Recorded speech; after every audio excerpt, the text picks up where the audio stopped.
Welcome back, students.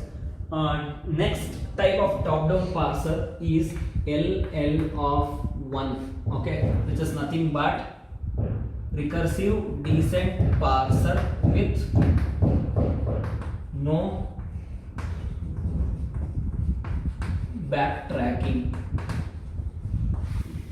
Okay, so in recursive descent parser, what we have seen in the previous class, okay, it had backtracking, okay, by using recursion stack. Yes or no? Okay, for each non-terminal we had production. If that doesn't matches, okay, we have to see for another non-terminal. But here another production. But here it doesn't happen.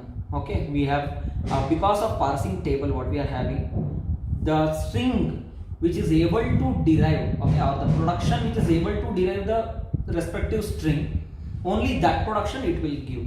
So no backtracking here. Backtracking is not needed. Okay, and why we have to see this? Because no backtracking, with backtracking or not, because for top-down parser, as I told, there are 4 problems exist associated with top-down parser.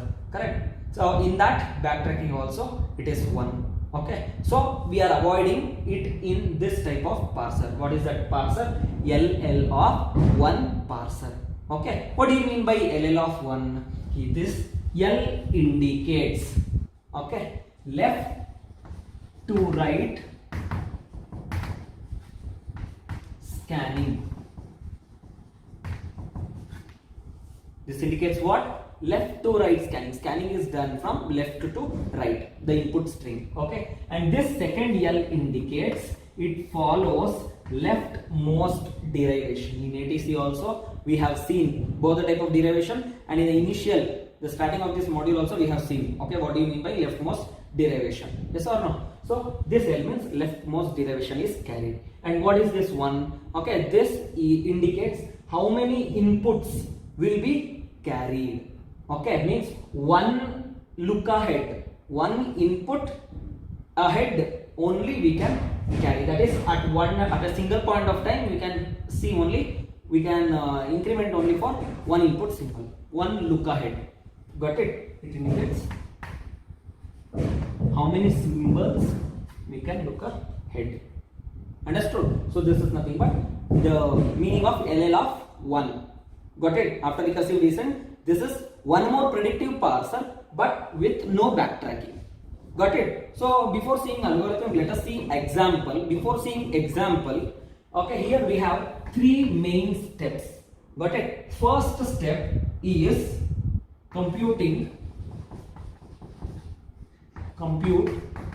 first and follow.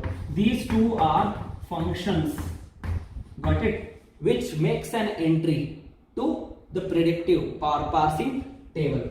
Got it? Second step is compute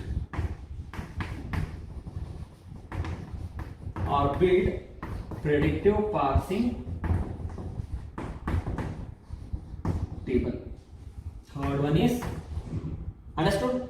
With the help of this, we will get this parsing table. With the help of the parsing table, okay, without any backtracking, we will get a particular production which will be redirected to the required string. Okay, so next, by using this parsing table, we have to parse the input. Okay, parsing the input string. These are the 3 general steps. Okay, most of the parser has, but this function may change. Here for LL of 1 parser, okay, we are using first step, we have to compute these 2 functions. Next, parsing table we have to construct. By using parsing table, we have to parse the input string, given input string. Sometimes they'll give, or sometimes we can take. Okay, whether to see that whether that particular input string gives is accepted according to the following grammar. Understood? Okay, we'll see one example. Understood? First step is what? Compute first and follow. In today's class, we'll see an example for computing first and follow functions. Got it?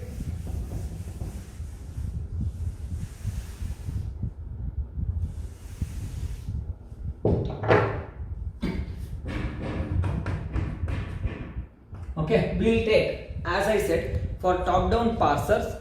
Okay, for top-down parsers, this left recursion and left factoring must be eliminated. So I'll take the grammar for arithmetic expression where there is no left recursion and there is no left factoring. Got it? So what is the grammar for arithmetic expression? Without e tends to t e dash